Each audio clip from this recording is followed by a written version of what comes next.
Hello guys, Ramzi hapa.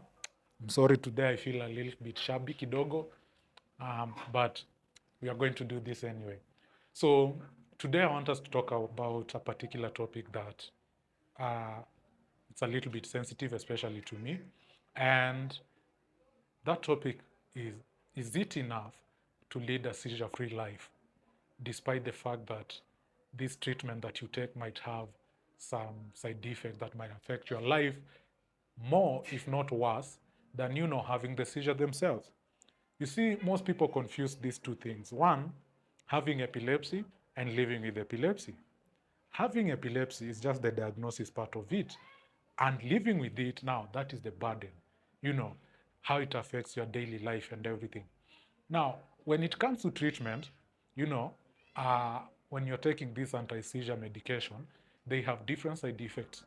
And sometimes you find that the side effects can cause what you might consider more harm than good as far as the quality of your life is concerned. And I'll give you a personal example. There was a period I was really, really battling with, seizures. And after meeting this particular doctor, he put me under some sort of treatment. And I was having a seizure free life. To someone else, it would have been considered, a perfect life. But now there was just a little bit of a problem. And this problem was the side effect that these drugs used to have on me. I'll have some very weird hallucination, like that period when you're asleep but semi-asleep. I'll hallucinate with spiders, like spiders are crawling all over me. Sometimes I'll have sleep paralysis, and I gained tremendous amount of weight. But above all, it affected my memory.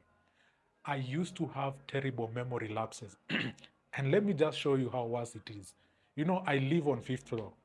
And sometimes I'll feel hungry and be like, okay, let me go and get something to eat. But the moment I'll be on the floor, on the, ground floor, I'll forget whatever I was going to do. And I'll be like, what am I doing here? It's like I woke up into a different, atmosphere or, universe.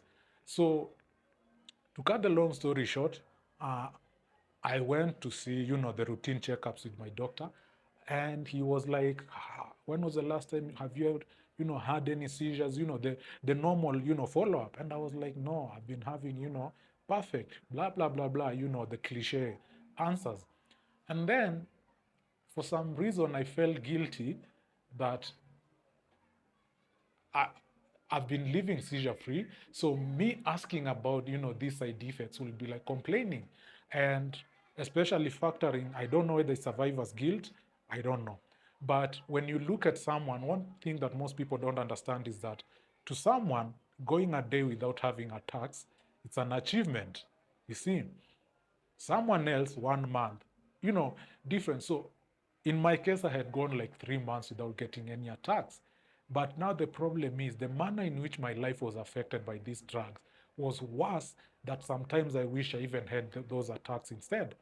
So when I talked to my doctor, and he was not very happy, because he told me, you know what, leading a seizure free life, or rather having a life that is quality, is just as important than, if not than, living seizure-free life.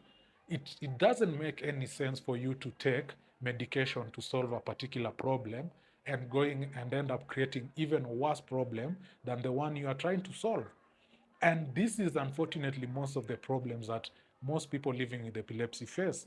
And the idea that they are living without having any attacks, it's like they can't talk about it, because they feel like they'll be ungrateful, they'll sound ungrateful. But it's a very, very big problem that we have. And some of the doctors, I'll call them out, is that they've played a major role in reinforcing this.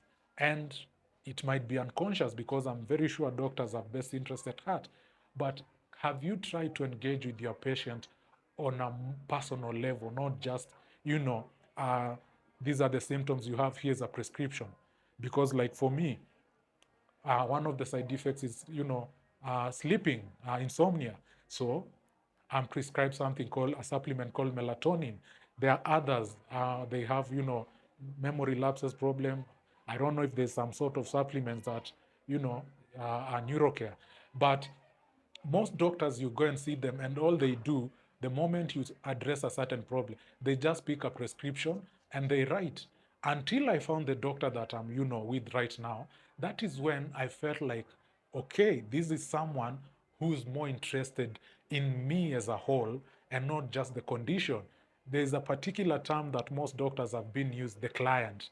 And I get, you know, but I know there's a transaction here, but can you just try and, you know, make me feel like I'm cared for? You know, gladly I'm at a point whereby that's no longer an issue. But this is a very, very huge problem, especially when you go to the grassroots areas where the solution is just a prescription. When something simple as adjusting a lifestyle, changing a prescription because you paid attention to your patient, you paid attention to the patient as an individual as opposed to the patient. Like when I go to my doctor, he calls me Ramadan. Nona. He says Ramadan will be coming today.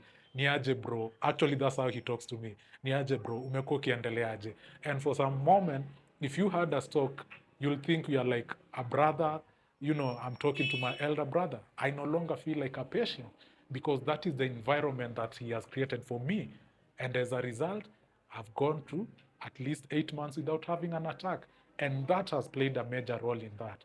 And because of that, I've also adjusted my lifestyle based on what I've learned from him, not by adding on a prescription after prescription, but just by listening and prioritizing my quality of life over just the treatment of the seizures. So, as I conclude, as someone living with epilepsy, you need to remember the quality of life that you lead is just as important as you leading a seizure free life. It doesn't make any sense for you to lead a quality of life that is affected more than the manner in which the seizures affect. So if you experience these things, please go and talk to your doctor. And if you feel like your doctor is not listening to you, I highly encourage you go and look for another doctor that will handle you in a manner that you'll feel like you're a priority and you've been heard. Until next time, cheers and be blessed.